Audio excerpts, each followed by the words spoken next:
Right. Good morning, everybody. As everybody filters in here, we'll wait as okay, we are recording, we are streaming. I appreciate everybody's time, and we'll get started here momentarily as soon as we get everybody in the room.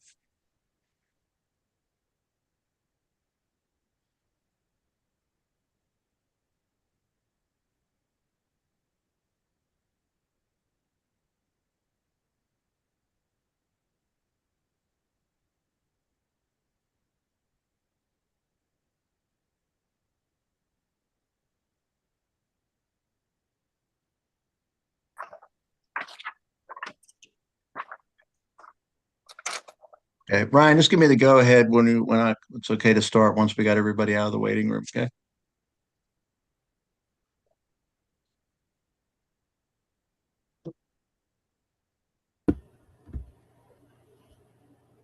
Yes, everybody's out of the waiting room. We've had a few last minute people register via the link, so I've approved them and waiting on them, but we've got people still joining. Okay, good. All right, well, I'll go ahead and get started. And I appreciate everybody joining us, and I appreciate everybody's time, and we'll try to use that time as efficiently as we possibly can and get our work done here. So if you would, let's start off with a moment of silence to use however you see fit. But I would just ask that you include, um, the families that have been impacted by the recent flooding in northern and north central West Virginia, the families that had been impacted back in February by the flooding in southern West Virginia, um, and for the family of my former colleague Doug Scaff, who unfortunately in the blink of an eye they lost a father, a husband, and a son. So please keep his family in your prayers as well.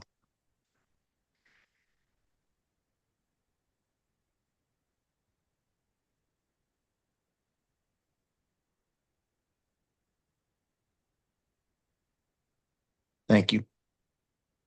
All right, I appreciate y'all, and I'm gonna tell you, after the past few days that I've had, it is good to see a bunch of beautiful Democratic faces, even though you're in small squares right now. I wish you were in the room. I would give each and every one of you a hug, whether you liked it or not. So, love you. I'm glad you're here. And I'm going to go ahead and call this meeting of the West Virginia Democratic Party State Democratic Executive Committee to order. And I'm going to ask our secretary, Ms. Craig, to take a roll call. Yep, thank you, Mike. Chair Pushkin. Here. Present. Vice Chair Toriseva. Here. Second Vice Chair Petsong. Here. Jared Powell. Here. Selena Vickers. Here. Chris Pennington. Cody Thompson.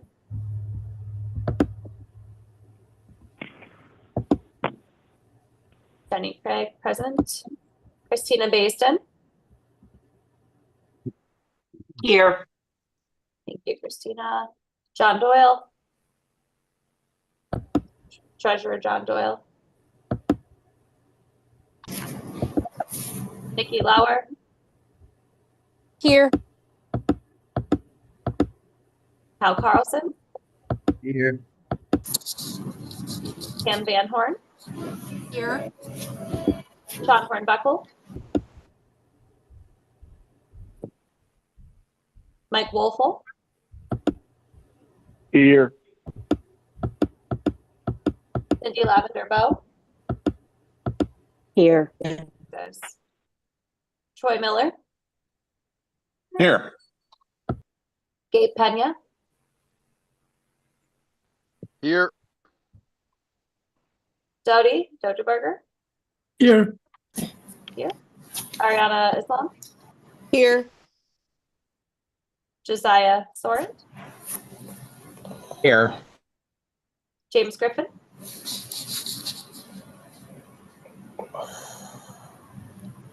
Ray Wedding.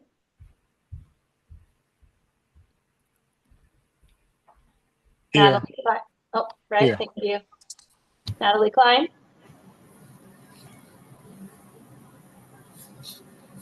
Kathy Link, Here. Mike Traubert,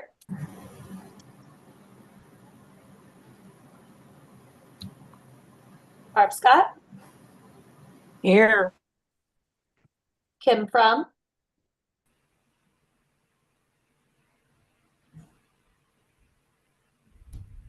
Sunny Oakland, Here. Judy Stevens,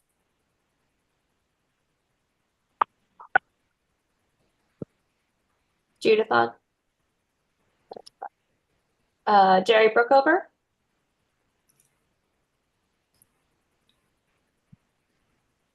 Simon Hargis, Here. Bonnie Prue,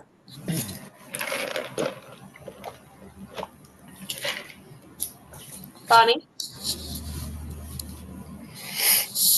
Tess Jackson,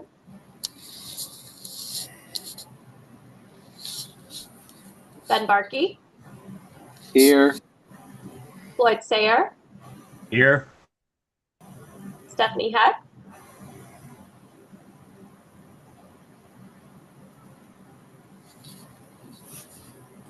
Tammy Pritt,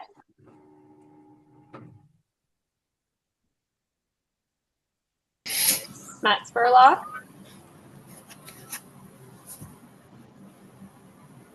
I see that John, you're on. Deb McCarthy, Here.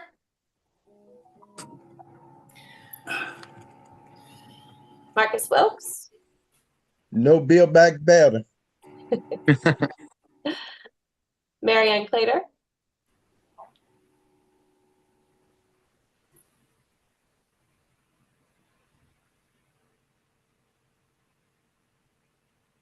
okay, Spira Mateus, Spiro, Spirio. Sorry if I didn't say that right. Farron Williamson, Amanda Eastep Burton,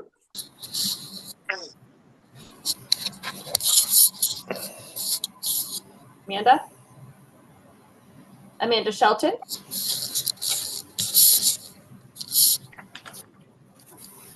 Keith, Keith Lottie by audio here. thank you, Keith, Christy Cardwell, Here.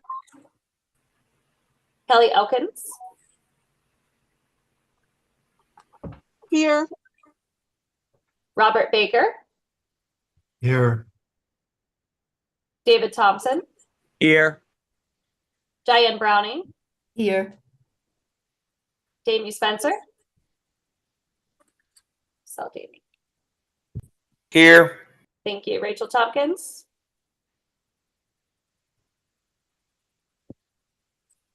Brenda Weiss,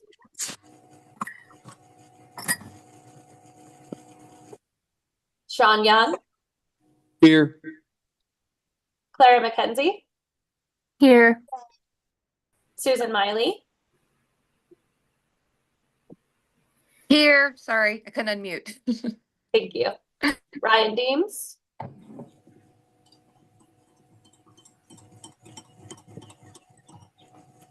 Bob Stoltz, Here. Belinda Biefer, Here. Marty Schamberger, Here. Joey Garcia, Here. Dina Armentrout, Here. Candy Sisler,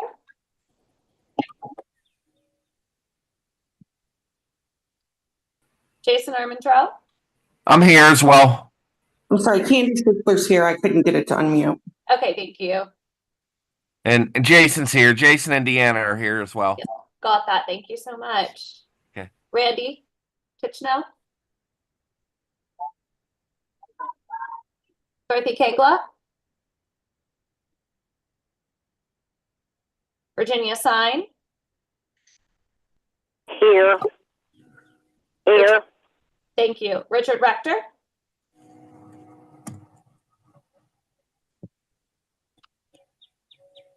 Charlie Streisel,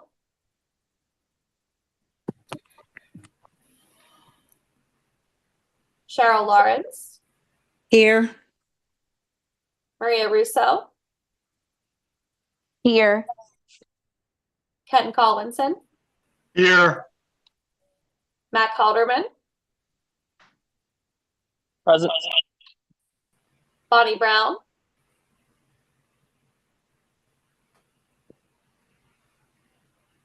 Patty Hamilton, I'm here. Richie Robb,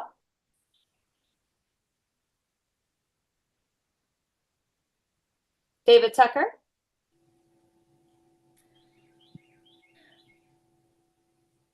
and is there anyone that I missed? John Doyle. John Doyle, thank you, John. Got I it. apologize for my tardiness. Hi. I'm acting as a proxy for Pam Klein from Nicholas County today. Oh, yep, I have that. Sorry. Thanks, Jeremy. Mm-hmm. I'm here. This is Cody Thompson. Cody Cody Thompson. Thompson. Thank you. Jenny, this is Barbara Scott. Elaine Harris can't get in for some reason in the Zoom, and she's in as public. For some reason, she can't get into the room. The public can view on our live stream, but the invitation went out to members. Okay, and Teddy Grogan has joined, was a proxy from Natalie Klein. I don't believe Natalie sent a proxy form in. I don't think we have one for her. Okay. Maybe Teresa. Is Teddy on here? I think she's trying to get on. Okay. Yeah, the only proxy form we received was Pam Tucker Klein. I could speak to that insofar as Natalie reached out to me this morning and said she was dealing with some her home and residence and some flooding issues in a downed tree and would not be able to participate this morning. And so I think that Natalie is not joining us, but she didn't mention a proxy. I think Teddy mentioned that to me, but I don't know if they talked, so I can't speak to that. Hold on. Yep. Hold on for a second, Mac. Ryan, are you on? Can you hear me? Yes, I can hear you. Can you send Teddy a link, please?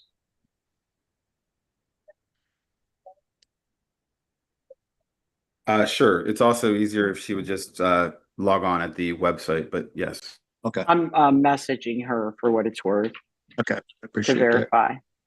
That. Okay.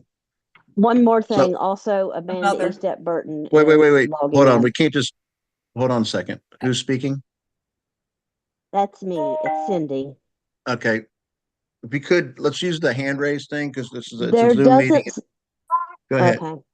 I don't have an go ahead. option to raise. I have no option to raise my hand. That's why Okay. I started talking. Okay. Okay, go ahead. You're recognized. Cindy, go ahead.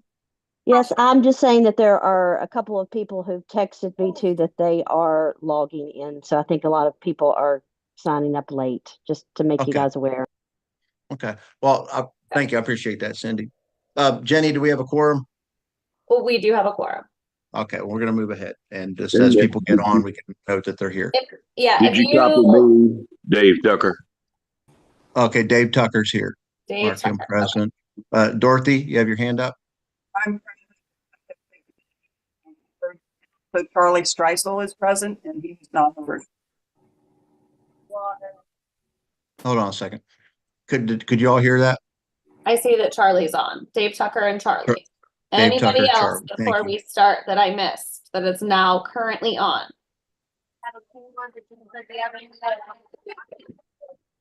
If not, if you could just please mute unless you're wishing to speak up that you joined. So I got Dave Tucker, Charlie Streisel, Teddy Grogan proxy for Natalie Klein. Jenny, I'm sorry to interrupt. Yeah.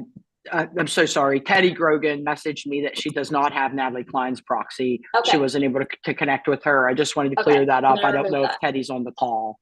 Yes. Okay. All right. Thank you so much. Yeah, Thank thank you. you. All right, so So we Dave do have Tucker, a, Dr. Streisel, we're I'm good. sorry, we do have a quorum. Yes, we do. Okay, well, I would entertain a motion for approval of, did everybody's received last quarter's minutes? So I would entertain a motion to approve of the minutes from the last meeting. So moved. Robert Baker. Bob Baker Second, moved. Ken to Collinson. approve. Ken Collinson seconded. You got Thank that, you. Jenny? Okay, all Yep. in favor? Or sorry, is there any Aye. discussion? Aye. Aye. Aye. Aye. Aye. Thank I you. opposed. All right, meetings have been approved. Thank you. Okay. I am going to go ahead and move into the reports from officers. I'll go ahead and get started. First of all, I just really appreciate everybody's time and all the work that we continue to put in. We know how important this work is right now more than ever. Look, America needs an opposition party, and West Virginia desperately needs an opposition party.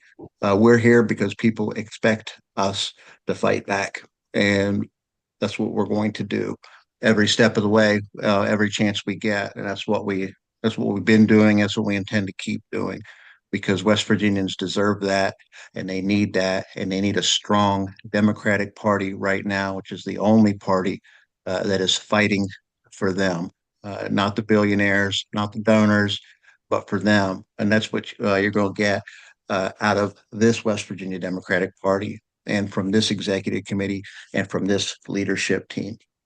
I will apologize for the excessive emails that some folks have received in regards to our attendance policy. I'm going to briefly address that.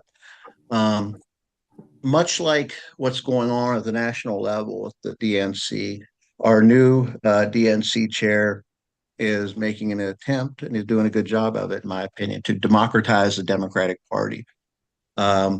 We were actually ahead of the game on that. If y'all remember, way back 3 years ago now, in June of 22, we decided to elect a Rules and Bylaws Committee. I did not appoint a Rules and Bylaws Committee. We elected them. Now, Ken Martin's doing a similar thing with the DNC, where we're electing at-large members. We are a certain amount of members to committees. We are now electing. The DNC is electing instead of the chair just putting out a slate like has been done in the past. We're not doing that anymore. And we didn't do that here. And I'm proud of that. That's being democratic, and we're Democrats. So I see your hand, but we're going to have time for that later. I'm going to try to get through this report. Thanks. So we elected a Rules and Bylaws Committee. That Rules and Bylaws Committee had met regularly. They had open and transparent meetings, and one of the things they did was amend our attendance policy.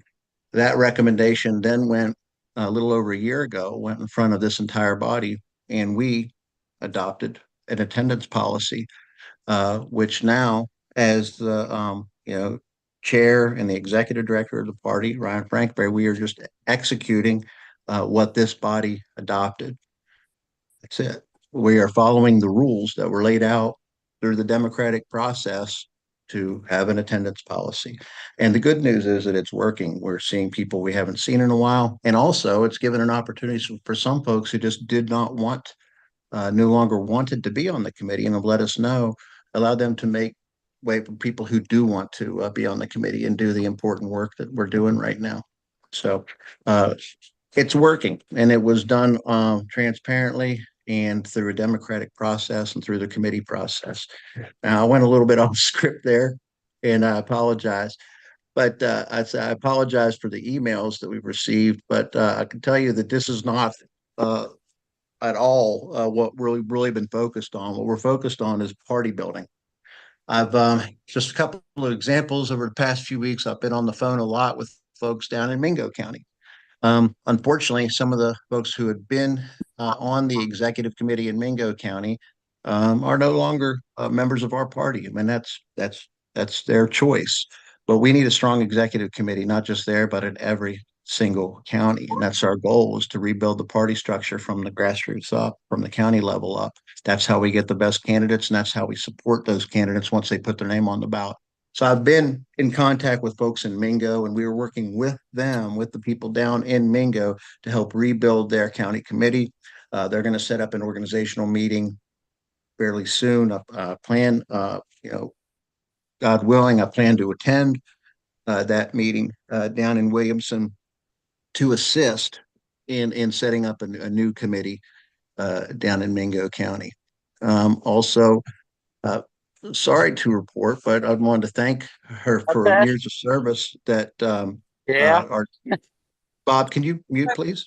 Can't keep her pants up. I had to go get a tighter belt. Okay. All right. We've over in Mason County, I've been talking to Floyd. I see Floyd's on the call and some other folks on the committee, and working with that committee to help with their election of new officers. And I want to thank Jerry Howard, who's not on the call, but Jerry Howard is a longtime volunteer and active Democrat over in Mason County, who is unfortunately is stepping down, and that's okay. She's served this party for a very, very long time, but we're working, and the key word here is with. We are working with the committee members over there to help repopulate that committee and get an active committee. And the good news is we already have somebody who's stepping up to run for House of Delegates over there. We didn't have that last time. Down in Mingo County, we have people who are stepping up, ready to run for House of Delegates. We didn't have that before. That's what it's all about. Also, pleased to announce we now have a very active committee in Braxton County. You saw the pictures of the folks on the side of 79 on No King's Day, showing that there are Democrats right in the smack dab in the middle of a very red state, and that's through the hard work of folks in Mingo County, folks in I believe in Ritchie County, some folks that came down, and they are organizing and rebuilding in a lot of places where we didn't have county committees before, and their work is showing. We're getting candidates, and we're having very active events and shows of strength in these counties. Now, I said that we signed up for this job because people expect us to fight, and that's what we're doing. And just a couple things to report. For example, the governor issued this overreaching executive order on childhood immunizations. The legislature took that up and voted it down. And then several of us showed up at the State Board of Education meeting a few months ago and encouraged them to uphold the law, because that's what people want. People want their children to be safe. They don't want to see a resurgence of rubella, measles, or polio in West Virginia. And we've done a fairly good job with our public health laws. So a couple of us showed up at that meeting. We spoke up. And the state board listened to us, and they did the right thing, and they stood up, and they're upholding the law, and we plan to fight the governor every step of the way on this, because we know we are in the right.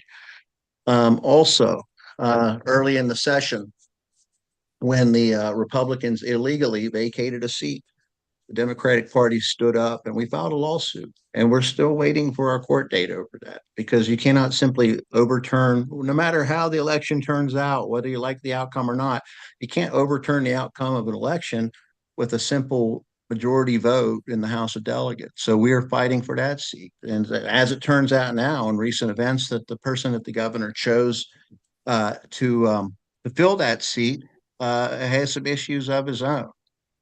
So we're looking forward to our day in court, and we feel we have a really good case on that. Again, we're fighting them on every single battlefield that we can, because that's what people want. They want a Democratic Party that fights back.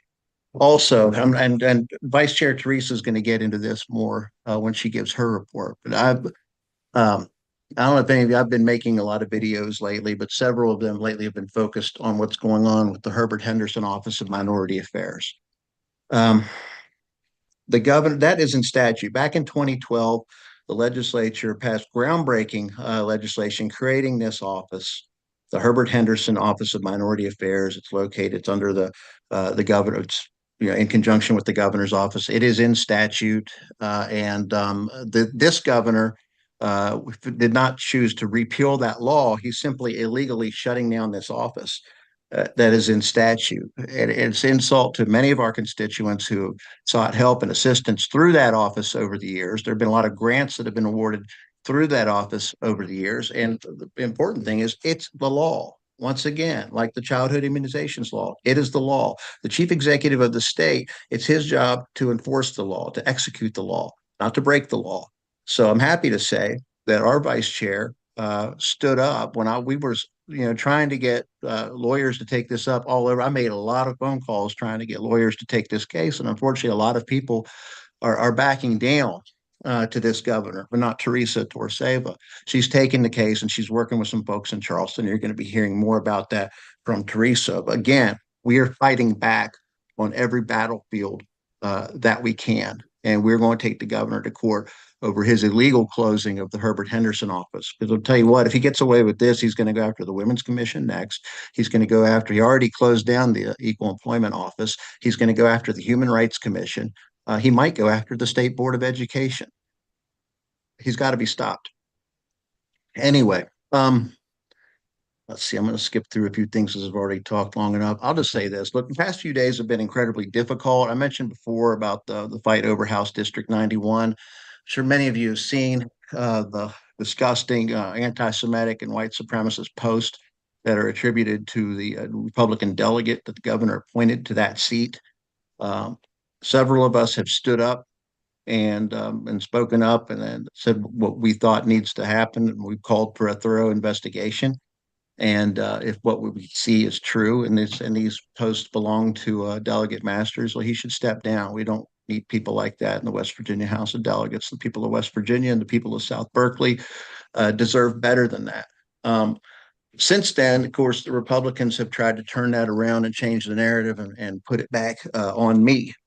So it's been quite a difficult past few days, especially when there's a letter from the majority leader that tried to turn things around and twist the narrative and put this back on me. To put target firmly on my back. That's fine because, like I said, people want a Democratic Party that fights back, and we do. But I appreciate some of the support that I've received over the past few days from some of you and members of the House Democratic Caucus. I think Sean Hornbuckle got on. I can't thank him enough for having our back on this. And it's just been, but it's been draining just the past few days, the kind of response, and to see people that I work with, and some of the posts that they've put in support of the guy that's linked to this Nazi Instagram account. It's been eye-opening and quite surprising and really, to be honest, quite disturbing and heartbreaking. It's been a tough couple of days. So I appreciate those of you who have reached out over these past few days. I can't thank you enough. And I had notes and I've completely gone off of them. Really, I just wanted to say that a lot of the changes that are taking place in this party are things that have needed to happen for quite some time. And a lot of those now are mirroring a lot of the changes that you're seeing Chair Martin implement and work with the DNC on to change a much needed change that we need at the DNC as well. He calls it democratizing the Democratic Party, and that's what he's doing. We're now electing at-large committee members. We are now electing some of our Rules and Bylaws Committee, a lot of the members of the Rules and Bylaws Committee and Resolutions Committee, Credentials Committee, committees like that, because Chair Martin believes in democracy as we do. And so whenever change happens, there's always folks who tend to push back on that. So I think what you're seeing at the national level, you're seeing it here. We were actually doing it a little bit before they were, kind of groundbreaking on that. But I appreciate everybody that's worked together on this. And we are doing the right thing, and we are rebuilding a Democratic Party that West Virginians desperately need, they desperately deserve, a party that is going to fight every step of the way for them, not for the billionaires, not for the donors, and not for the establishment, but for the people who need us the most in this state. And I would there's no group of people I would rather be in this fight with than you. So thank you. And I'm going to turn it over to Vice Chair Torreseva, who hopefully will tell us a little bit more about this case, about the Herbert Henderson office. I think this is a very, very important battlefront for us to be on. And I cannot thank Teresa enough for having the courage to stand up to Governor Morrissey when a whole lot of other people in her field have tucked tail and are refusing to stand up and fight. Teresa doesn't back down from a fight either. So I'm going to pass it on to Teresa. Thank you. Chair Pushkin, thank you. And the reason I'm going to be real honest, it's easy to not back down from the fight is because I'm in it with all of you. Everybody on this call. I love flipping through the participant list, seeing everybody, seeing just even a picture of you and hearing everybody's voices and knowing we're not in this fight alone. On the contrary, I have a few things to report that are really, really good news. Since our last time we got together, and it continues to tell me we're not in this fight alone. But I'll start my report with the information that I can share publicly about the Herbert Henderson Office of Minority Affairs. It by all indications, it appears as if the governor's moving to close that. We'll have confirmation of that very, very soon because of the end of the fiscal year. Here's the long and short of it. It is about the Herbert Henderson Office of Minority Affairs and the duties set out in statute. And it is about preserving the rule of law. But what the case is really an overarching standpoint that every West Virginian can plug into and relate to. And when you see this come up, folks, this is how we talk about it. This is simple. This is an abuse of executive authority. And Chair Pushkin is right to point out, this is what's next. First, it's the Herbert Henderson Office of Minority Affairs. Next is the Women's Commission. Next is this. Next is this. What it is this is the executive authority literally ignoring a law passed by the legislature that has, since 2012, a legislature that has failed to repeal that law. If it's so easy to repeal, then do it. If that's what they wanted to do, they would do it. And so it's an interesting, and the Herbert Henderson Office of Minority Affairs, I would encourage everyone to read the statute. There's actually only 2 sections, and it's very, very clear. A lot of statutes, I can tell you, lawyers fight about the meaning. There's no fight about the meaning. It's very what the duties are. And interestingly enough, there's even a special fund set aside in the General Revenue Fund to fund this office. It's something the legislature obviously took very, very seriously. And so we do think, what I can tell you is I'm working together with a team of constituents that include many leaders within our party, but really also our leaders outside the party, plaintiffs, people that are affected by this, members of the African-American community who are outraged about it, but also members of every community that are outraged about it, including non-minority communities, because of the obvious abuse of an overreach of executive authority. If he can ignore this statute, he can ignore them all. And it really is that simple. And the statute is mandatory. The word shall appears repeatedly throughout both sections. If anyone is interested in more, I could go on for an hour and I'm not going to.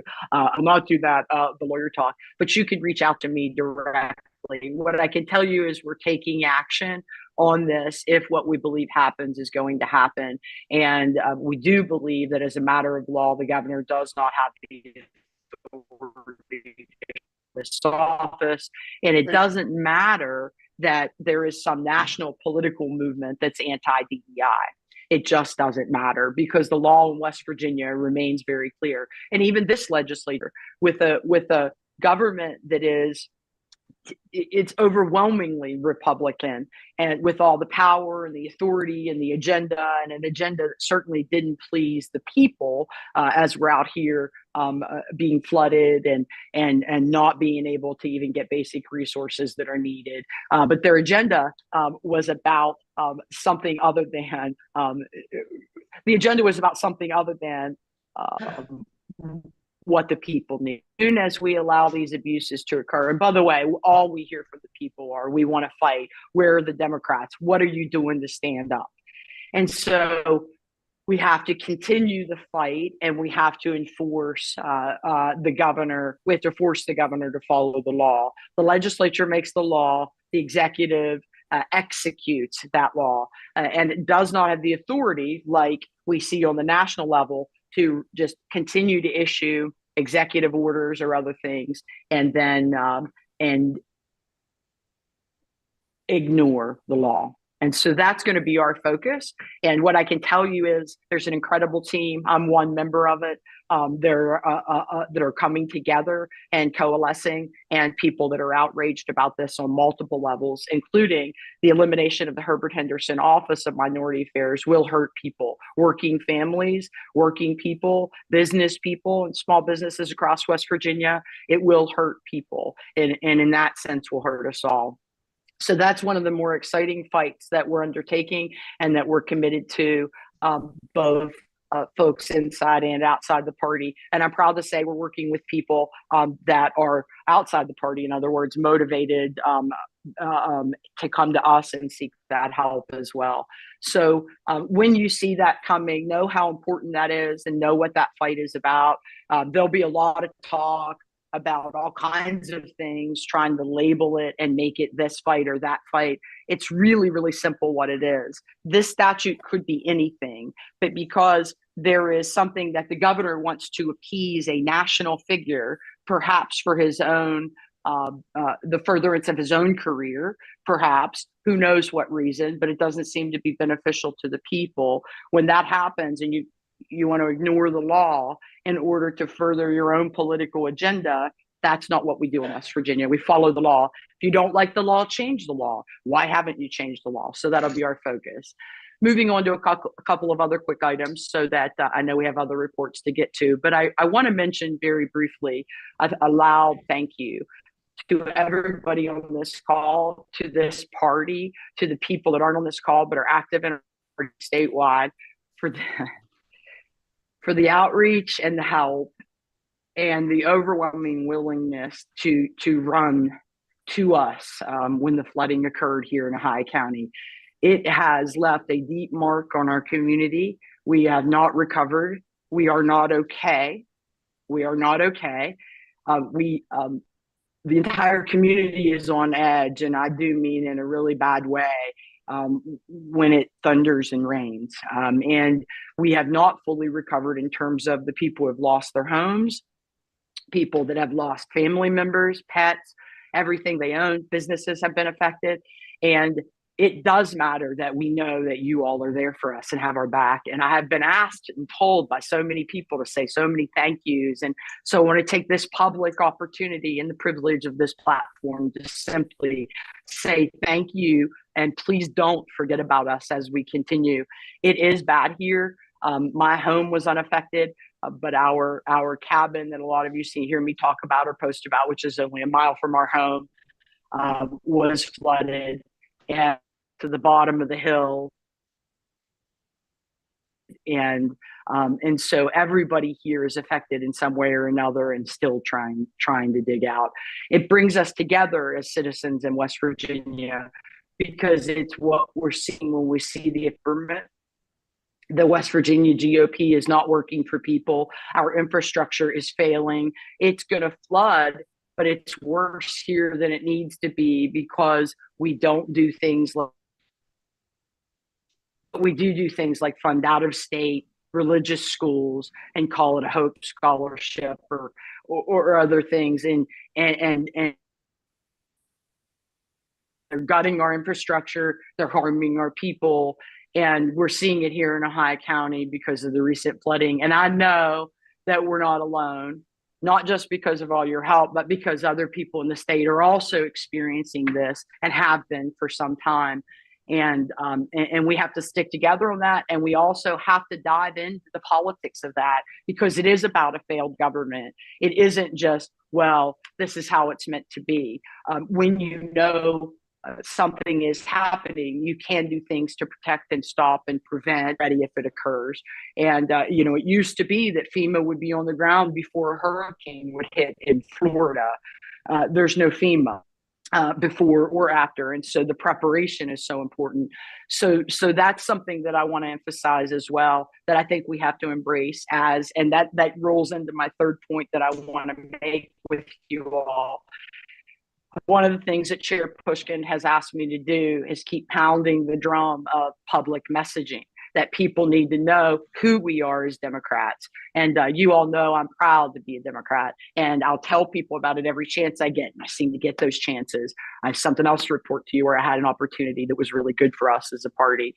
So my focus has been on this constant communication, and the constant communication of who we are, and what we stand for. And we all know we stand for people, families. We stand for freedom. We stand for living our lives without government intrusion. But when a massive flood destroys 70 to 100 homes, completely making them uninhabitable, and floods hundreds more, we want infrastructure repaired and government to do its job. And so that's been my focus as your vice chair, as pounding that drum. And I'm thankful for all the participation, because that, whether it's social media, and that is the biggest forum that a lot of us can have, free and constant, or others. We take those chances when we get them. I'm happy to report in the Northern Panhandle, there's been incredible organizing, and the Democratic Party has been taking advantage of that. For example, the most recent No King's Day 1.0, because 2.0 is scheduled. There were 2 events in Wheeling because there were multiple groups organizing. There was incredible energy, lots of different ideas and different needs. We had one stationary event, mostly organized by, as I say, our group, our side, Democratic Women, our Democratic Executive Committee, working with another group. And I don't want to name groups because I don't want to mix any up, and I do, and they're all worthy and important doing work here in the Ohio Valley. There was another set of folks that organized a rally that was a march on Wheeling Island, and there were multiple speakers.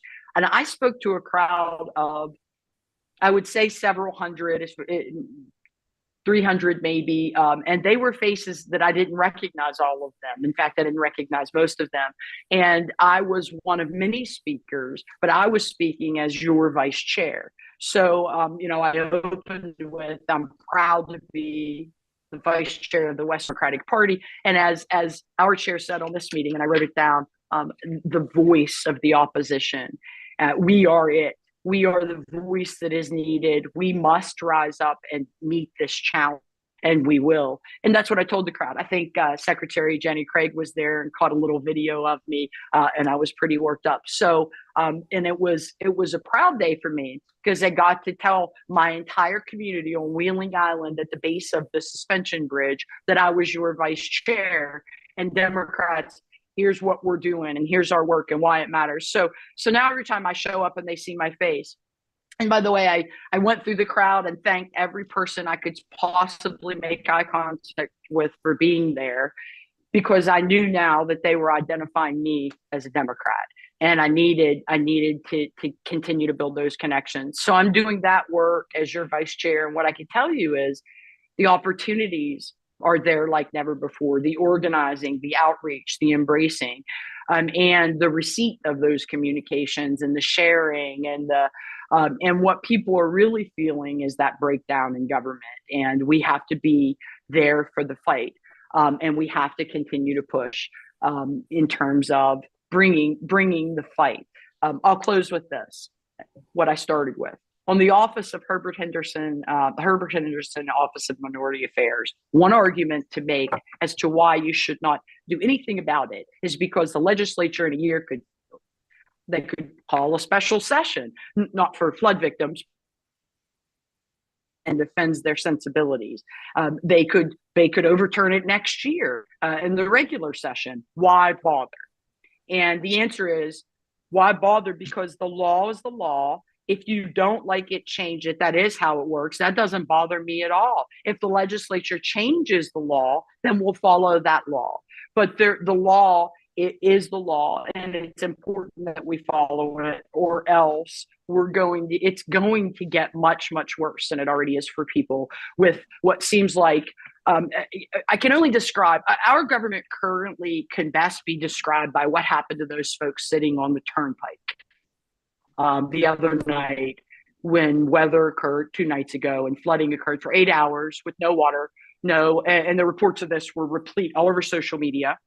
No water, no assistance, no word about when, what is happening, why is it happening, and that feels like exactly what is happening with our government. And we have to fight incompetence and their personal vendettas and their personal political goals in terms of what they think they want for us in our society is what's going to reign. Again, we're back to a pet project of some school in Ohio with millions of dollars for a private religious school versus funding a flood resiliency fund. So in terms of everything that is happening here as your vice chair, I will continue to embrace the opportunities to help people and to force government to do better helping people. That's what I think the Democratic Party stands for and is defined by, even with all of our differences, disagreements, and wide range of people that are under our tent. We stand for people. So I keep doing that and looking for opportunities to do that, and they continue to present themselves. And so I'm just thankful to be in this role. If anyone has any questions, concerns, you have my number. You can text me or call me, message me at any time, and I can talk more about any of the projects or things I'm doing. And thanks for your support when we're out there, because the communication, the messaging is starting to get through. It does matter, and we have to reverse the negative messaging that has been leveled against our party for so long because of national politics. Well, now the national politics makes it clear who we are as a party, and that's the party who fights for people. Chair Pushkin, thank you for the time. Matt, thank you, Vice Chair Torsay, but I feel very confident with you assisting in this fight against the governor and his illegal closing of the Herbert Henderson office. So thank you for stepping up. Before I introduce our second vice chair, I briefly want to say I was very proud of the folks who held the rally. It's easier to rally in Charleston. It's even easier to rally in Seattle or New York or some of the blue areas. But there were rallies on No King's Day all across West Virginia. I was fortunate enough to visit two of them. One in Nicholas County near the silo. I want to thank the folks that organized that and invited me. And also, I mentioned earlier, the folks up in Braxton who were out at the Flatwoods exit, also protesting on No King's Day. Now, I was with our second vice chair, Sam Petzonk in Nicholas County, and he alluded to the story that happened back a couple of years ago when my car broke down on the way to the organizational meeting here. And later that day, when I was trying to make it back to the No Kings rally in Charleston, my car broke down yet again, and it's not good. So, Sam, please, I'm going to introduce you now. Do not talk about my car. Thank you. Well, I hope you have better luck with your old car there, buddy. It's a new car. So go ahead. I want to talk about three things. Number one, recent successes. Number two, organizing efforts, which are a success story in and of themselves. And number three, planning and the future work of this committee. Number one, successes. Number two, organizing, and number three, planning. So on successes, in addition to the county committees, we've also seen a great resurgence in, at least in several places, with organizing amongst women. And I really have seen that in Fayette County. The Fayette County Women's Organization has packed a downtown restaurant with probably 60, 70 women at a big reorganizational meeting. That was wonderful. I was with Mike at the Nicholas rally. I've been at a lot of these other No Kings rallies. There's real energy. So organizing is happening within the women's group, within the Democratic Party, and within the broader society. There's real energy out there, and those rallies are a visible expression of it. The new women's chapters are a visible expression of it. I know the Kanawha County Democratic women have also gotten historic highs in membership and participation, and that's all wonderful. And so not only is this committee succeeding, but our allies are gaining momentum, and that's really encouraging. For those who follow my work. We had some great success, thank heavens, in stopping Robert F. Kennedy from shutting down the coal mine health and safety programs. Thankfully to Judge Irene Berger, she issued a preliminary injunction, which we are continuing to work to defend those programs going forward. But Democrats and working people all across this country are successfully fighting back against the depredations of the Trump administration. And you all should be really proud, because you're the wind at our sails, that are making that possible and building the social acceptance to sustain those litigation results. I'm really thrilled about Teresa's efforts, and do anything I can to support them. They haven't come for our Human Rights Commission yet, but in Tennessee, they have been dismantling the Human Rights Commission. In New Hampshire, they are dismantling the Human Rights Commission. We have to stay on the offense with actions just like Teresa and Mike are describing, because if we don't, they will continue, as they are doing in other states, to disassemble the basic structure of civil rights enforcement in this country. And I'm in touch with employment and labor lawyers all over the country who are fighting against that. And it's scary, because it's happening right now every day. So our organizing efforts include litigation. They include all these great successes in the courtroom and in the party and the allies. And there's a lot more organizing to do. So I thank each of you for what you're doing on No Kings and your committees. I just want to pivot to say it's related to the organizing point. We have worked together for the past year and a half as a committee to develop a strategic operating plan for the West Virginia Democratic Party. We did a lot of in the first year or so that I got involved in a leadership capacity with the party. We did some great soul searching. We had some think tanks. We did some study groups and a lot of just primary thinking about what are the jobs of Democratic Party members and party officers.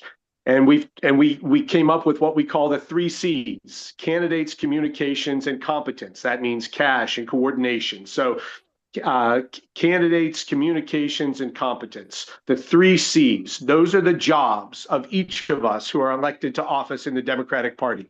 We took some time to educate one another. When it comes to candidates, we don't simply recruit candidates. We have to support them. We have to sustain them so they don't turn tail on us and leave the party, like our dear old departed Elliot Pritt and other people like that.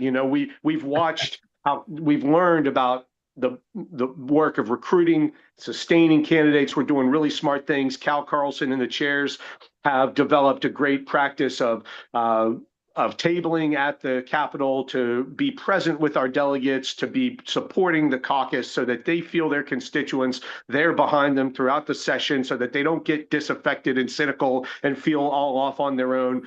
Those candidate support efforts, once they're already in office, are a really critical core function of our party. And labor did that for a long time, but our party structure itself is now doing that, for showing up at the Capitol and supporting those folks. So we've learned about candidate recruitment and support. We've learned about communications, both internal communications and external communications. We've worked a lot to do these town halls. The Legislative Caucus did a great job updating the party internally with the town halls throughout the session. We have, I think, much more systematic internal communications, and we always want to get better from the county to the state level about internal communications. But and we're doing both internal and external communications. And the last part, we're raising money. We're still trying to get better. The national party is doing more to help rural states, red states, or less well-funded states. We are making ground on the cash flow and on the competence part of our party, but adopting an ongoing strategic plan is really a critical part of competence, so that each one of us not only has a general sense of the 3 C's that are our jobs, but what we've done with the strategic plan through a lot of talking with you guys, with the county chairs. I've been on hour-long phone calls with you know, many of the chairs. I've sat down with Cal and with Elaine Harris and with Mike Pushkin and with, you know, Ryan Frankenberry, who's talked to me till we're both blue in the face about a lot of the workings of the party. And so we've put together a 4-year operating plan. If you look at it, it's in your materials. And then we also provided a much more detailed spreadsheet that has, there are 3 columns to the spreadsheet: cash, candidates, and communications. Those 3 columns are then broken down quarter by quarter in each of the 4 years within each presidential cycle. So this is a really important planning document. It tells you, you know, Pam and Terry up in Nicholas County, if it's the first quarter of an even calendar year, you look at that strategic plan and it's going to tell you, you guys need to be in touch with your candidates and make sure they get their papers filed by the filing deadline. And then in the second quarter of every even numbered year, you've got to work with your senatorial executive committees and your district executive committees to be sure that you are meeting as senatorial and district executive committees and appointing to fill the ballot vacancies. This is a particular job duty that we have as a party. And if we're going to show up on the ballot better for the public in West Virginia, we need this operating plan. We need to consult this operating plan and remind ourselves to convene a meeting, to plan ahead, to convene a meeting of each senatorial executive committee and each House district executive committee for those House districts that overlap multiple counties. We've got this planning document will help us be sure that we are holding the meetings and doing the work of appointing to fill all the vacancies on the ballot. And so that our party is visible to the public when it comes time to vote. And unfortunately, we've really struggled over the last 4, 6, 8 years to get our senatorial executive committees and our House, because with these gerrymandered House districts, you guys know there's a lot of overhanging districts, and we need to get those district executive committees to remember to meet in time and appoint for those ballot vacancies. There's information in the strategic plan about budgeting. There's a lot of good links to the National Democratic Training Committee materials in there. This is a real guidebook for each one of you. What is your job as a state executive committee member, and what do you need to be telling your county committee members about their jobs under each of our 3 core program areas in each quarter of every year in the upcoming election cycle? So we've put a lot of work into this. It's a pretty straightforward document. It's not complicated. You've got 3 core job functions, candidates, communications, and cash. You never talk about recruiting candidates without saying what they stand for and reminding people to contribute in support of them. The 3 C's always have to be uttered together in the same breath. And now with this strategic plan, we have a concrete quarter by quarter, column by, job by job operating plan. And the spreadsheet is a lot of detail. It's also customizable. You guys can download it. You can customize it for your county. You can put in events. There's reminders in there about when to organize your town halls, when to reserve space. This is why it's so, and I believe me, I understand we're all volunteers. Some of us have health issues. Some of us have family issues. We need to be compassionate with one another when it comes to this attendance policy. I really believe that, but I do believe in the attendance policy because the strategic operating plan reminds us we have very significant, substantial work to do. It's work that is simple enough. It can be done by volunteers. We needn't be overwhelmed by it, but there's a lot of it.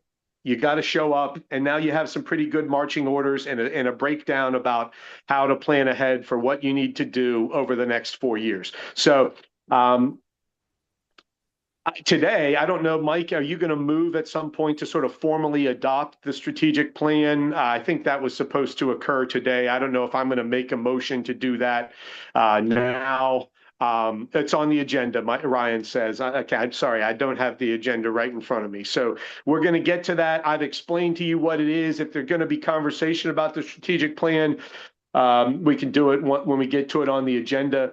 But thank you all, and thank you mostly for your contributions in developing the strategic plan. It's truly a product of the collective wisdom of a lot of the people on this committee and a lot of the former committee members who took the time to talk to us and share their perspective. And I thank our allies too. I've been meeting a lot with organized labor. They understand this strategic plan. I think they believe in it. That's important to me.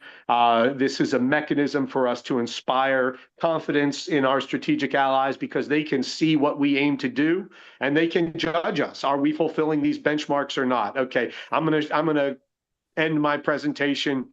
I thank you all, and please feel free to be in touch. Oh, sorry. Thank you, Sam. I'm going to keep moving. We have the treasurer's report. I see John Doyle is on. I'm going to turn it over to our treasurer, John Doyle. Thank you, Mr. Chairman. Before I get the report real quick, I wanted to talk briefly about something that Teresa talked about. This idea that the governor can just simply, with a stroke of a pen, wipe out a statute comes from a theory that was hatched at the Heritage Foundation a number of years ago called the unitary executive. And it goes to the United States Constitution, where at the beginning of Article 2, which talks about the president, says that the executive authority shall reside in a president of the United States. And the Constitution guarantees to every state a Republican form of government. So they transition from that, theoretically, to every state. Basically, it says that this term unitary executive really is code language for autocracy. Basically, it is saying we have an elected autocrat and the other two branches of government, the legislative and the judicial, exist in an advisory capacity only. This is very dangerous to the future of our country. So I commend Teresa for her work on this. It's part of a big, big effort to save our democracy. There, that's one. Secondly, I just want to point out on No King's Day, we had over 1,400 people that showed up in Shepherdstown. It was organized by Jefferson County Indivisible, not the local Democratic Party. But it was a really, really top-notch event. Lots of people showed up. And like Teresa experienced, there were a whole lot of people there that I had not seen before who told me they lived here and they just hadn't been active before, but they're going to be now. So with that done, here's the treasurer's report. Ryan told me he's going to put this on the link. We can't really screen share with as many people as we have in attendance here. So we're not going to do that. But any of you that want to follow all of the numbers, you can go to the link that Ryan will have for you, and you can do it. And I'm going to do actually a Reader's Digest version of it here. But if anybody has any specific questions that saw something on that link that I didn't cover, please ask me. First of all, as we've talked before, I think you're aware, there are two different accounts. There's the federal account, which is the one we really use for almost all of our activities. And the other called the non-federal account, which is really simply generated with state funds. The non-federal account really began with where's my we had $51,485.95 in it. We had a total of expenditures $140.85. It now shows $51,345.10, and we are off by 4 cents. I haven't been able to find the 4 cents that we are off, but in the interest of full disclosure, I want everybody to know that. So now to the account where we do the most most business, the federal account. The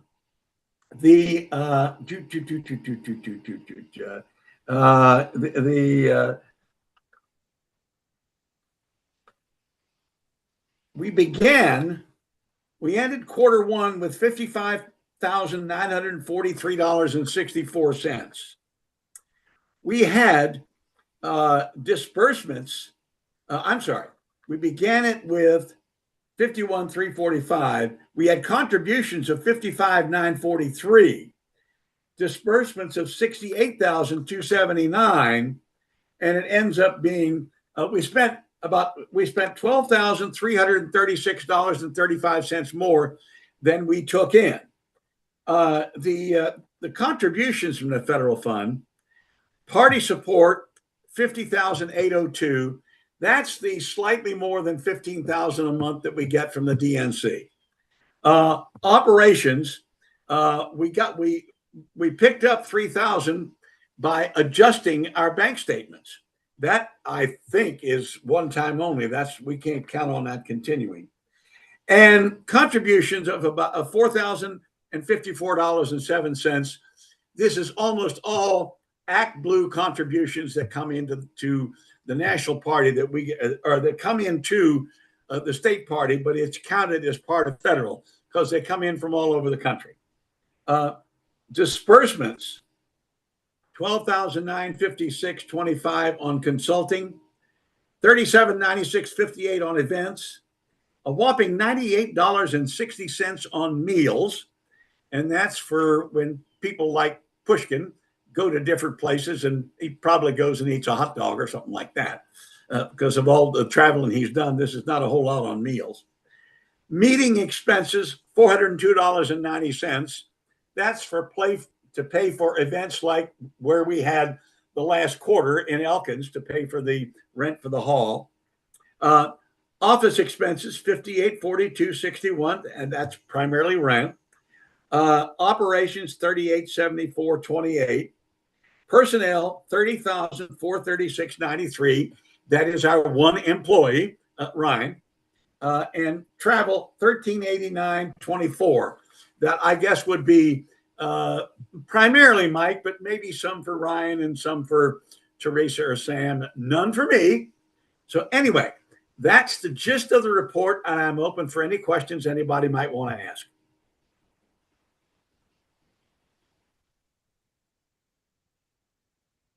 All right, we'll briefly open the floor. All right, if you for anyone, John Doyle's fairly easy to get a hold of, and he is incredibly competent at this position, being the former vice chair of finance and the deputy secretary of revenue, correct? Yes. Yeah, he knows numbers. So we got a good treasurer. Anybody has any questions, I'm sure John will answer them, but we're going to keep moving since I didn't see anybody's hand raised. All right. Now, I think Ryan has a pretty robust report for us. Okay. See something that's Ryan, Executive Director's report. You're on. Good afternoon, everyone. Ryan Frankenberry, Executive Director, West Virginia Democratic Party. I will say that I will keep it as brief as possible in the interest of time. To echo Treasurer Doyle, the reports are available on the website, and the link is shared in the meeting chat as well as in the various emails and postcard that was received notifying of this meeting. It is broken into subcategories as well, and you'll also find an additional file link there of the entire quarter two federal account transactions in detail. Please give me a call if you have any questions or would like to schedule time to go over it. Moving beyond that, I am happy to announce that we are in the process of getting the West Virginia Young Democrats rechartered after a lengthy time of disorganization. We have been in communication with the national leadership of the Young Democrats of America and are intending to have an interim committee of the WVYD appointed by Chair Pushkin in the ability to file rechartering paperwork with YDA at their upcoming summer meeting in Philadelphia.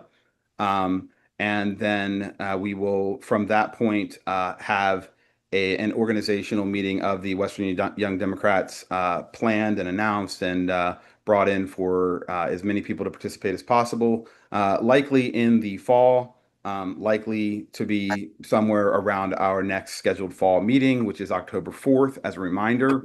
That is also the same time frame as our tentative Roosevelt Kennedy dinner. We are tentatively planning on the October 4th date. We do have the Charleston Civic Center tentatively held right now for October 3rd and 4th to provide potential big name guest the opportunity to select a date that might work with their calendar. So just keep that weekend tentatively held if you can for the arcade dinner.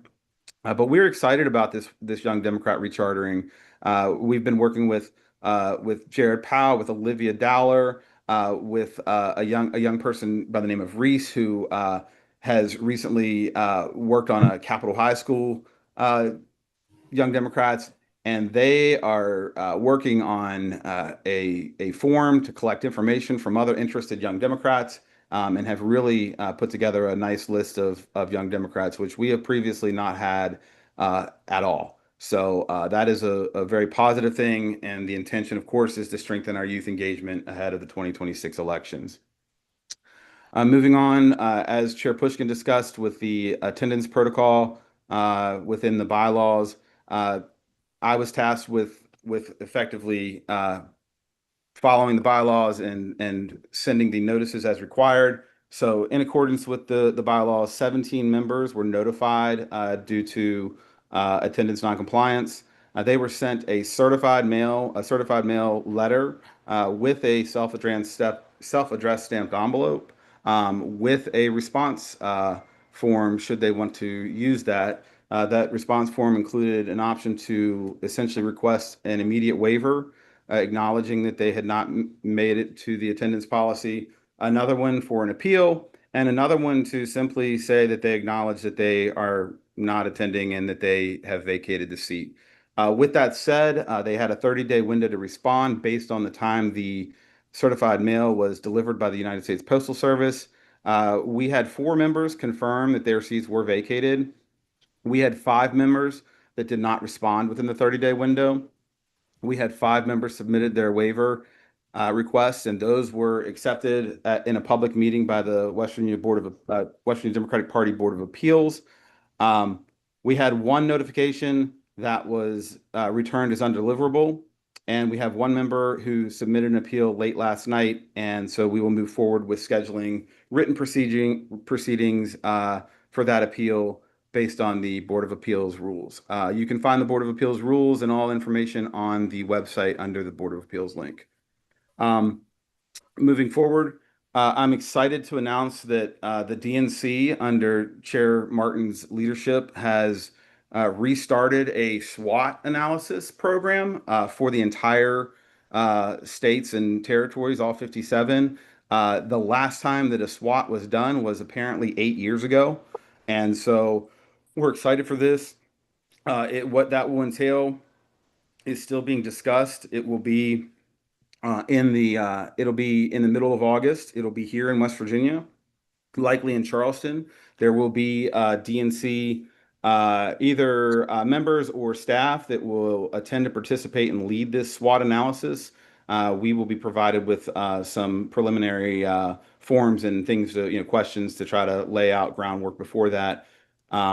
And there will be individuals from West Virginia that will be invited based on the chair and leadership's prerogative as to who we'd like to participate. It will not all be members of this body here. It could be some. It could be other members of other organizations and individuals, frankly. So the goal is for us to see our strengths and weaknesses and to plan out. And I think it's going to complement really well the strategic planning that DNC committee member Pushkin has helped work so hard on, and that we are going to address following these reports. Oh, I'm sorry. Who did I say? Said me. I don't want to take credit where Sam. My bad. Yeah, I'm sorry. Yeah, Sam has done such an incredible work. As everyone has mentioned, the county rebuilding efforts continue to move along, and we are really excited about the energy that's coming out of a lot of our dormant counties. And we are working with known elected members of those counties to connect people and to get organizational meetings going, get meeting notices going. And to that extent, I please would like to ask the members of this body that in your capacity, please make an effort to contact counties in your districts to find out if and when they're having meetings, and if they're not getting posted on our public events page and our public calendar, to please encourage that or send it along directly. You can send it to us at events@wvdemocrats.com. We try to get them posted as soon as possible. And part of that is because we intend to begin with a project to help do some text blasts to invite folks to these meetings and these public events with the collaboration of those hosting the events. It's not going to be something that we do on our own. It will be with collaboration, but anything we can do to just try to keep people going on.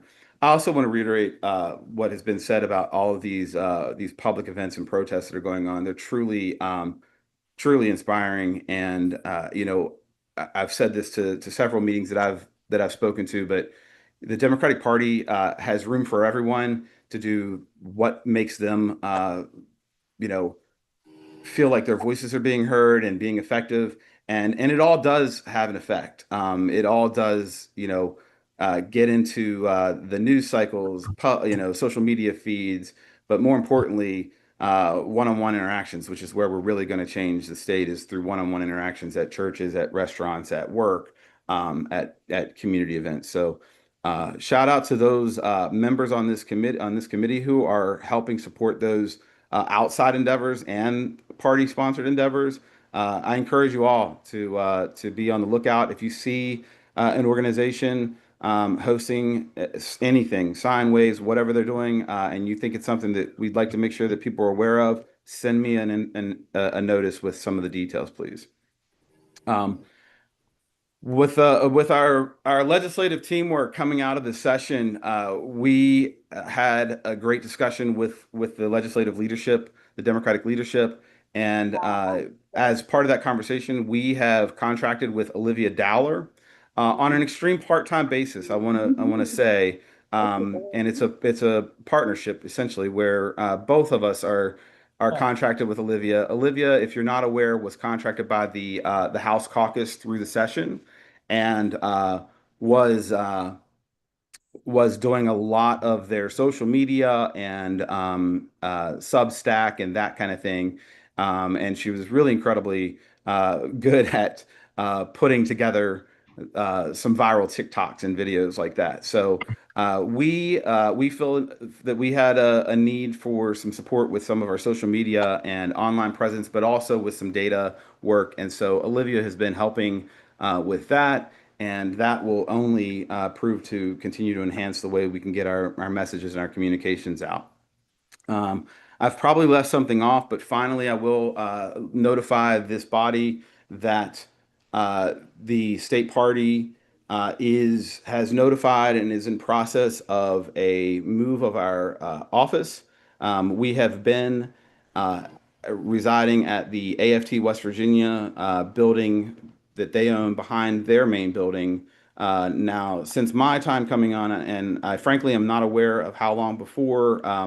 There is no contract, has not been a contract with AFT. We simply pay a monthly fee to them, which you'll notice on the Q2 report has been $1,080.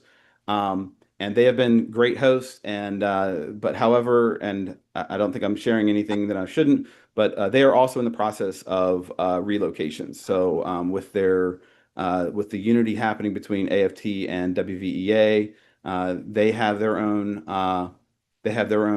situation going on with their offices and headquarters. And so it was a good time for us to start looking for space.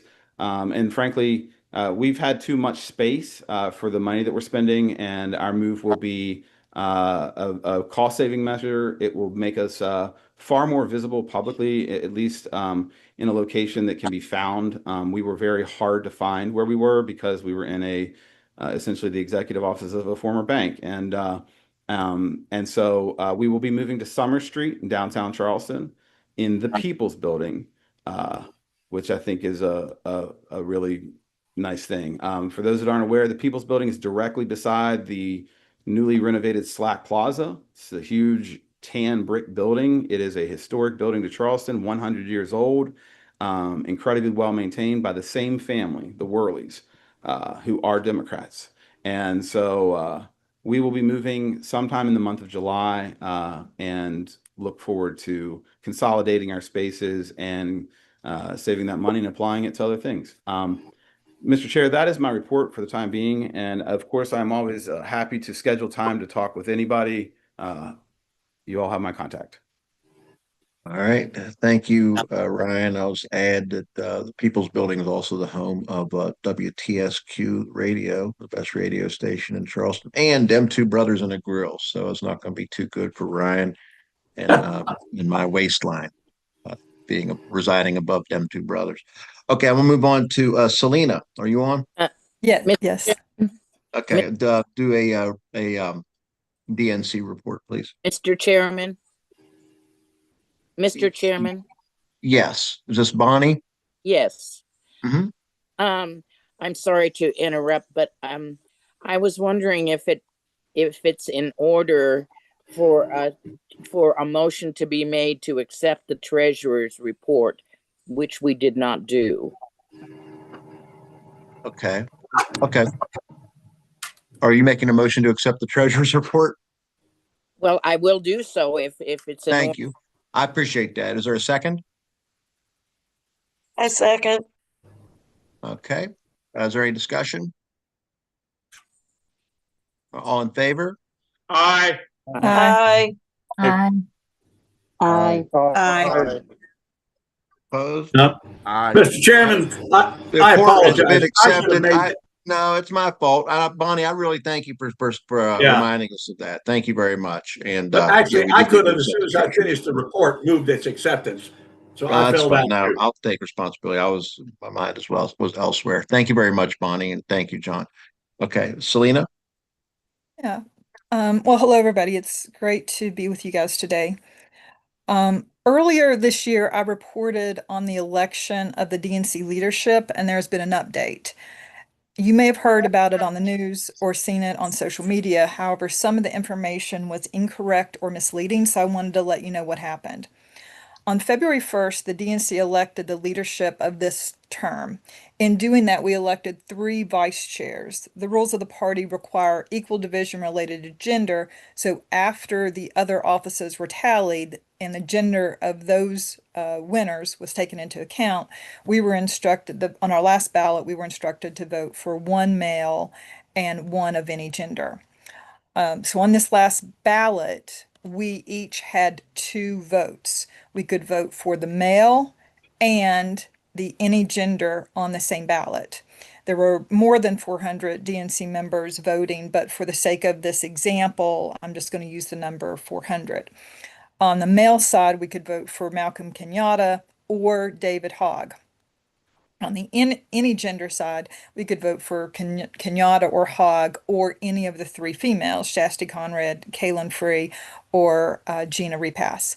However, all votes were added up. So Kenyatta and Hogg had access to 800 votes. They had access to all the votes, whereas the 3 females only had access to 400 votes, half of the votes.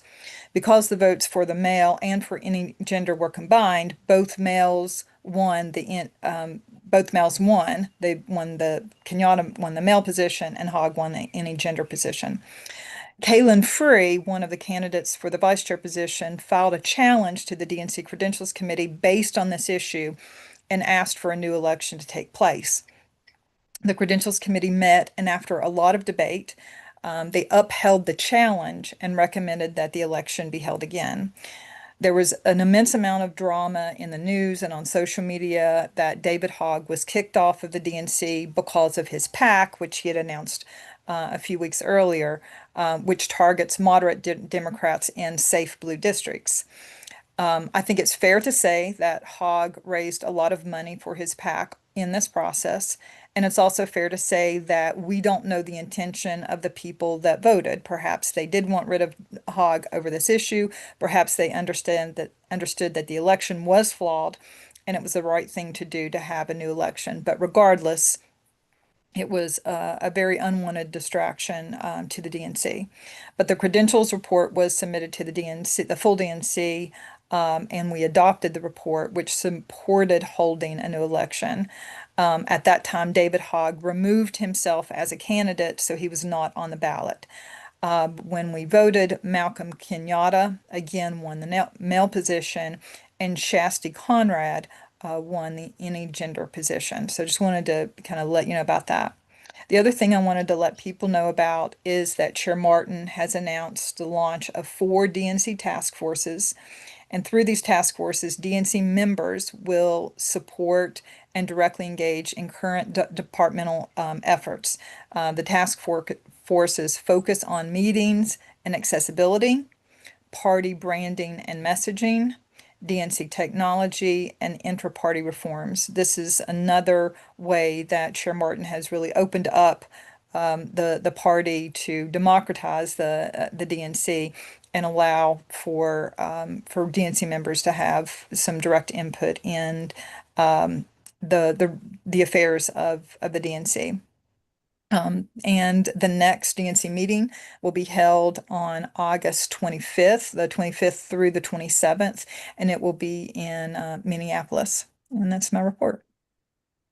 Thank you for that very thorough report, Selena, and for attending. I mean, we've been attending meetings way before you were a DNC member, and that's commendable. I don't think anybody's on here is more knowledgeable of the inner workings of some of these subcommittees of the DNC than you. So I'm glad to have you there. I will say just a word of caution to folks, on this meeting and those watching on the live stream. There's been a lot of reporting on some of the things going on with the DNC and some of the inner workings, and just consider the source and where some of these stories are coming from. I can tell you there is a true effort to democratize the DNC. For the first time ever, we're having breakout meetings in regions to elect the at-large members. We're going to be able to elect some of the rules and bylaws committees members. We're going to be electing, credentials. We're going to be electing people instead of the chair doing this from the top down and just appointing people to these different committees. I think that's a good thing. That's democracy, and Ken Martin should be commended for some of the reforms that he has been fighting for a long time. Even when he was a vice chair, when he was chair of the ASDC, he's been fighting for these reforms for a long time, dating back to what happened in 2016, back when we still had super delegates. And, we had instances where one candidate clearly won a state, yet super delegates changed votes and gave a really bad optic to Democrats. And I don't know if anything in the past decade has done more damage to this party than the optics of super delegates changing votes at the last minute at the convention. It was horrible, and I'm glad that's not going to be happening again under the leadership of Chair Martin, and especially not in West Virginia. So thank you again for that, Selena. We're going to move on to unfinished business. We have there was mentioned before that we need to accept the strategic plan. And I'm going to call upon second vice chair and DNC member Sam Petzonk for a motion. I'm being called up.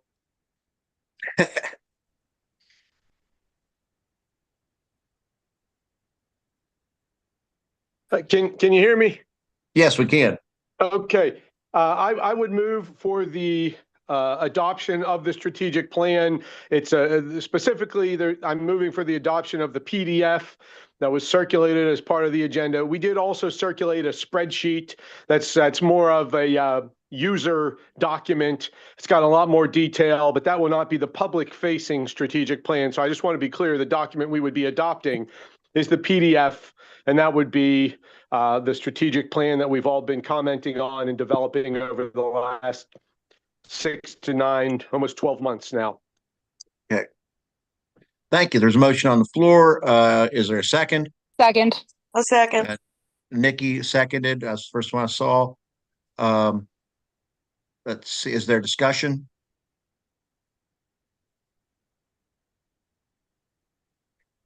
I'll go. This is still, we're voting on a plan, but it's still fluid.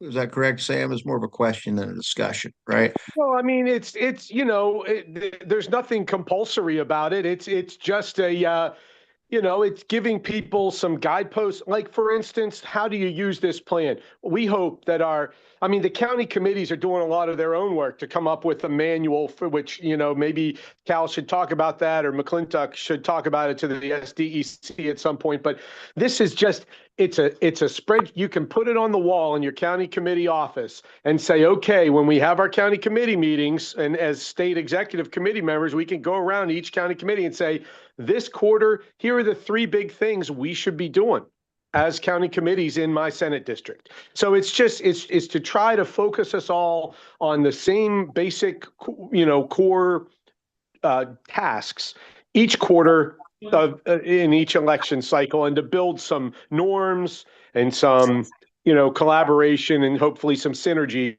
across the party. And it's not that specific. There is a lot more detail in the worksheet about how you appoint for vacancies and things like that. But it's supposed to give us some common strategic direction. And then, of course, that will be bolstered by the SWOT analysis, by the county committees association and their work. So this is it's a framework. And hopefully it leads us in a direction where state executive committee members have a better sense of their core job duties, and we start delivering more consistently on key items like getting our senatorial and county executive committees to meet and to appoint for ballot vacancies, and this plan should help us to deliver better results on candidate recruitment, on communications, and on fundraising. Yeah. Okay. Thank you. That answers my question, because with the meetings we're going to be having with representatives of the DNC and ASDC doing our, strength, weakness, the SWOT, I can't remember everything it stands for. There are things that could change. Also, you mentioned like ballot appointments, state law. The state law has changed on that. Unfortunately, we can't do ballot appointments anymore, starting this cycle after the filing deadline. That's it, unfortunately. So now that doesn't affect national elections. So in the case that nobody would file for that, which has never happened. Mary Ann, you have your hand up. Yeah, I didn't get the packet because I was removed until this morning, I guess. So Sam, or Jenny, which I know this is going to be after the fact, can you all forward me whatever you sent everybody else for the meeting? So I probably won't be voting because I just don't have any information. Okay. Yeah, I also want to point out that all of the info for today's meeting and all of the state committee info is on the website, so you can access all of that there. And Ryan just posted those links. It's also been circulated by email to all the committee members 3 or 4 times, over the last several months. So I know we got other things too that I was just saying, just whatever was sent, like the minutes and stuff like that, I did not get. So that's what I was saying. But if y'all want me to go onto the website, I'll go look. Yeah, so I didn't send a specific link for minutes and reports because they are all now located in an easy to find manner on the website. So Ryan just reposted all of those links, and from this point forward, you can find all of the info that you need there. It's all in one place, and it will remain there always for us to use as a resource. So I want to thank Ryan for that also. I'll get all that stuff to you. Is there further discussion of the motion? Okay, all in favor? Aye. Aye. Aye. Aye. Opposed? Aye. Okay, ayes have it. The motion, motion to adopt the strategic plan has passed. Thank you all very much. And thank you, Sam, for all the hard work you've put into this. And I look forward to working with the committee members and county committee members and county chairs and volunteers to implement this and reach our goal of putting better people in office. So thank you very much, Sam. As far as we're going to move on to new business under candidate recruitment and elections. I know we have several members of the legislature on, and Joey and Minority Leaders Wolfel and Hornbuckle, if y'all are still on, if you have anything you want to add about candidate recruitment. I know there are more than just legislative seats open, but that's where the majority of our recruitment efforts are right now. That's most of the races are this year, come in the next midterm or legislative races. Are you guys still on? Yes, sir. I am Mr. Party Chair, and I have had some very good and positive conversations with people in and around my district here in the Cabell, Wayne, Lincoln area. So feeling pretty good about it, and so encouraging them to go all the way in instead of dipping their toes in, but have some really, really strong candidates that I think would actually be shoe-ins. And so I'm still working on them. So when the time is right, I will divulge who they are. So can't wait. Joey, are you still on here? Mike, I'm sorry, Minority Leader Wolfel, Senator Garcia, are either of you still on? I'm here, Mike. Oh, okay, go ahead. You want to add something about the Senate? Yeah, just that. I think had a, kind of like what Delegate Hornbuckle's saying. I think there's been a lot of people that have reached out and that have had interest. I think especially a lot of the different rallies that we've seen throughout our state. We've seen that energy that has transpired to people that are filing pre-candidacy here and there. I think there's a lot of people that still are trying to figure out what it is that or how to best put forth in their area, whether it is a local race or a House delegate race or Senate race. If they're interested in running, how to best do that. And I think what we've been trying to do is just make ourselves available. And so if you know anybody that has an interest in different parts of the state, I think we're always willing to have a conversation and say, this is kind of how we got started. This is how we're doing it. And I think that's a big part of giving people confidence. But I was just recently at a Taylor County executive committee meeting for the Democratic Party there. And that's another example of like great turnout. We had like 25 to 30 people that came, and there was one woman that said that she was going to run for House of Delegates. And I said, well, you can go ahead and file. And I think that's one thing that we need to also advocate for. If somebody's thinking about it, and unless there's some other reason why, like they don't want it to be public yet, and there are reasons like that, potentially with somebody's job or just what they're thinking about, that they can go ahead and file pre-candidacy for free. They can start fundraising and start doing all the things, even if they're not all the way sure. And I think one of the things that we saw from 2 years ago as compared to now, I think there weren't that many people that filed pre-candidacy. And that can almost be a self-fulfilling prophecy when it comes to, people saying, well, nobody else is doing this. And I think the more people that say, hey, I'm interested, I think that builds that energy, that builds people wanting to jump in. And we have seen so many more people already filing as Democrats for different offices. So the other thing I'll mention too is working to put together, kind of reform the Senate caucus committee. And that should be hopefully should get that organized here in the next week or so with the idea to help start fundraising. And that's something that Minority Leader Hornbuckle has done a tremendous job this last year as far as like going around the state, trying to find partners and trying to also just make sure people know that we're here. And that's another way to help support candidates and get people interested. That's all I really have. Thank you, Senator Garcia, and thank you, Minority Leader Hornbuckle. Of course, we're working. Obviously, we've torn down a lot of these silos and working there with the two caucuses in order to get great candidates. And the good news is we have, like Joey said, we have so many more potential candidates who pre-filed right now than where we were this time in the last cycle. In fact, I don't know if any of you saw it, but Mountain State Spotlight even did a story on the increase of Democrats who are pre-filing right now. And I think a lot of people are waking up and they're ticked off of what's going on in this state and around the country, and they're ready to step up and fight with us. So, yeah, guys, you guys are doing a great job, and continue to keep up the effort and get good candidates on the ballot.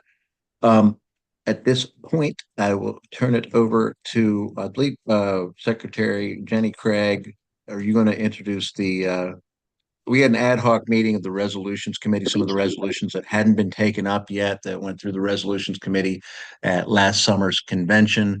I believe we had an ad hoc meeting and went through each of those resolutions and have a recommendation as a package to the as a slate of resolutions to the body. Jenny? Yeah, thank you, Mike. So you would have received a link in your email to the resolutions. The resolutions that we're talking about right now were resolutions that were introduced at the state convention that we did not get to. And so, like Mike said, we formed an ad hoc committee. We had several meetings, and I want to thank everyone on that committee, Mike, Amanda, Jared, Mac, for doing such diligent work and making sure that these resolutions represented who we are as Democrats. And at this time, I would like to move on behalf of the Resolutions Ad Hoc Committee that we adopt those. So they were the Resolutions Ad Hoc Committee 62425 to the WVSDEC. So those are the ones that we're talking about. And I would like to move that we adopt those resolutions as a package on behalf of the Resolutions Ad Hoc Committee. And I will entertain a second. There a second? Second.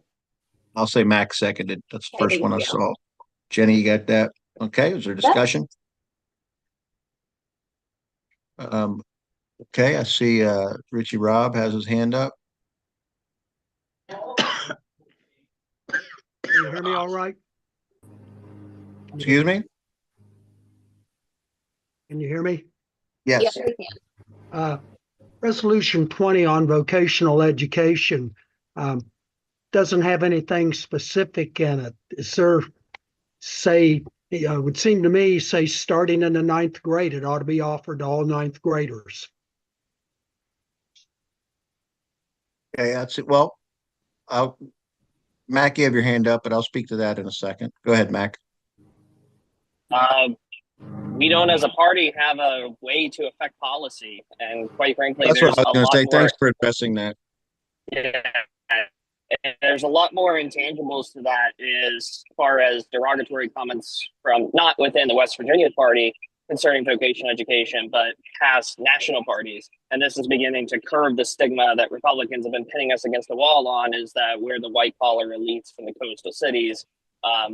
This is fighting back out that whenever we win back the state house, which we're on the way of doing, we win back the governorship, we win back Congress, we have a place to fight from, and this lays the groundwork for that. It's not meant to be specific because we are in a changing dynamic. The world around us is changing greatly in an ever faster pace concerning AI, the automation of jobs. I don't want to commit to something specific as the writer of this resolution, because by the time we are in a place to do something about it, we will be living in a drastically different world than we are now, and I'm not looking to tie our hands. Thank you, Mac. Okay, the motion is on the floor. We had a second. Is there further discussion? Okay, all in favor of the motion to adopt the resolutions as a package, say aye. Aye. Aye. Aye. Opposed? No. Okay, the ayes have it. I'm sorry, the ayes appear to have it. Ayes do have it. Motion is adopted. Thank you very much. Mac. Thank you so much for all your hard work on these resolutions. Honestly, resolutions are like really a snapshot of the values of this party at a period of time. And you're right. We don't make policy generally with resolutions, but it shows our values and what basically what this party stands for. Okay, and we are almost. Mac, you have your hand up. I would like to call forth the resolution on the volunteer course for adoption by this committee. Volunteer course? Yes. Okay. That was a resolution that was not taken up by the ad hoc committee. It calls for a specific number of volunteers per precinct, I believe. Let's see. Barb, do you have your hand up? Yes, I do. Thank you. I don't think we need this resolution at this time. This is something I understand from the email that discuss this with some county chairs. As being a county chair to to be on the state executive committee, this is the first we've ever seen of this. And I was at the county chairs meeting Wednesday, as you were, Mike, and this was not presented to the County Chairs Association, and most of us knew nothing about it. So I think at this time it isn't advisable to pass. These are things the county chairs are already doing. By putting this out here at this time, I don't think it's the proper time. Thank you. Okay, thank you. Mac, you spoke to it once. Is there further discussion? Jared?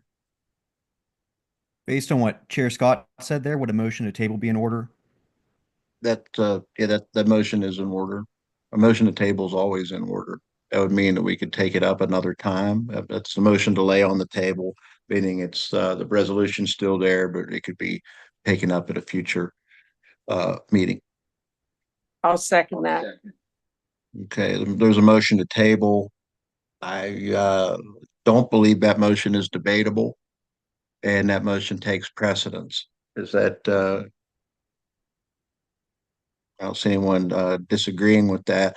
So the motion to table is what's before us. All in favor? Aye. Aye. Aye. Aye. Aye. Aye. Aye. Opposed? Nay. Nay. Ayes appear to have it. Ayes do have it. That motion is tabled. But again, I thank you, Mac, for all the work on all these resolutions. And just because something's on the table doesn't mean it's gone. And it is a very it's something we should strive for, whether there's a resolution there or not. We should have a robust precinct captain program, and it's something we're going to do our best to do to get that. I mean, we're going to do it. Whether we have the specifics that are laid out in that resolution or not, it is our aim to have a robust precinct captain program going into this midterm. So thank you for that. Jared, did you mean to still have your hand up? Yes, while it's non-actionable for this committee, perhaps it would be for the good of the order just to mention that Cal Carlson then could put this on the agenda for the next County Chairs Association meeting. That is a great segue, because next on the agenda, we have the chair of the chairs, Cal Carlson, to do a County Chairs Association report. Cal? Thank you, Chair Pushkin. Thank you for the opportunity to speak and kind of give an update about the County Chairs Association. I just want to echo the sentiments from the other state DEC officers about all of the movement, around the state and all the parties mobilizing. It's really great to have some of the newer county chairs coming on and, hearing about what's going on around the state. Just always want to reiterate, I'm always here to help, with anything regarding organizing, outreach materials, candidates. I know that a lot of the things that we develop in Mon County, I'm always happy to share with the other counties. So a couple of things that we've kind of been discussing at the county chairs is kind of the concept, and something that Vice Chair Pensonk talks about a lot is regional coalitions. I know that some of our counties work really well together, and I think looking at the future elections, if we find ways to work together amongst our regions. I know something that we started this past election, but really didn't get to fruition is creating, kind of a sign distribution system, materials distribution, because that helps our statewide candidates, but that also helps our local. Let's see. We met in May, and one of the discussions that came out of our May meeting is the county chairs, and we started a proposal, and we didn't vote on it this past week at our meeting because we did not achieve quorum. Something that we are in support of with the state party and supporting the state party in its efforts is hiring an organizing director. We think that the idea of that being, somebody to assist Executive Director Frankenberry with his work, but also, helping the county chairs with any type of organizing, mobilizing, and outreach. And so we, um, we're as a group supportive of that idea if the state party were to take that up. And just something else, that I'll just say as myself as the county chair's chairs, just encouraging folks to look locally, at what's going on with your issues. It's really great to see all of the county chairs and county committees making noise, about things like the big beautiful bill, which could potentially be voted on this weekend, but also, local issues, I think about, the data centers and the microgrid bill that have passed. I think about the Mid-Atlantic Resiliency Link. I think about the flooding, just addressing our local elected officials with those concerns to help kind of move those up the chain. And I think we're seeing a lot of success with that. And I really, coming together, not just as Democrats, but as communities being affected and impacted by these things that have kind of been brought on by the Republican supermajority. So if anybody has any questions or wants to reach out, I'm always available anytime. So I thank you for this opportunity to report. Thank you very much. Thank you for all the work that you've done and all the county chairs that you've done on the local level. And I was glad I was able to attend the meeting, although briefly, this past Wednesday. I'm with my schedule changing a little bit, the radio show, and we'll be able to get on about that time when asked. When it's appropriate for me to join you all, I definitely will. And right. I mean, y'all are the boots on the ground. This is where we're going to find our great candidates, and this is how we're going to support our great candidates, and that's what it's all about. So I can't thank you enough. At this point, is there anything for the good of the order?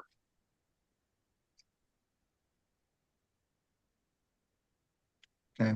One thing I did leave out, though, I have been in conversation with our neighbor in Kentucky, Chair Coleman Eldridge, who's a great state chair, and possibly working on expanding. Some of you seen the reports of the rural listening tours that Governor Bashir has been doing, trying to expand that across the river into hopefully into southern West Virginia, at least in some of those border counties over there near Kentucky. We're in discussion on that. So said nothing set in stone yet. That's what we're hoping for in the near future. I know there what is an organizing effort to have a town hall up in Mineral County, and working with the Trouts on that, and sending me hopefully a few of our members of our legislative caucus will be able to attend that as well. But that's what it takes, that kind of organizing on the local level to bring folks out. See, I see Mary Ann has her hand up. Mary Ann. What I wanted to mention is about the Black Caucus, because I saw earlier that you all were discussing Herbert Henderson, and we discussed that at our meeting in May. But with everything went on with the Juneteenth, we haven't went fully into action on, because we're working with Reverend Watts, who is very, very, very knowledgeable about this issue, and our members were, very interested in making sure that we do proceed with doing something. So I just wanted to make sure that everyone was, aware that we're not just, sitting on our hands, that there's work that we have been doing. And Mike, did you see my email? I was on April the 17th, because I want to see about getting some literature, and I don't know if we can get, a budget. And we do have a website that the party pays for. We have someone that donates monthly, like a $5, you know, because our fundraising is kind of tied to the parties.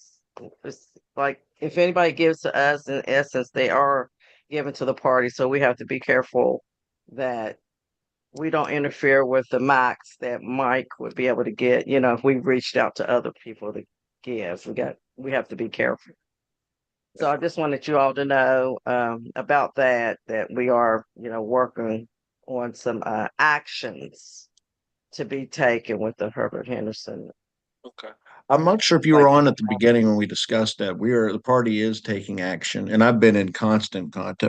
Pastor Watts is practically my neighbor, and I've been talking to him a lot. And there is nobody more knowledgeable about the history of that office and what's going on now,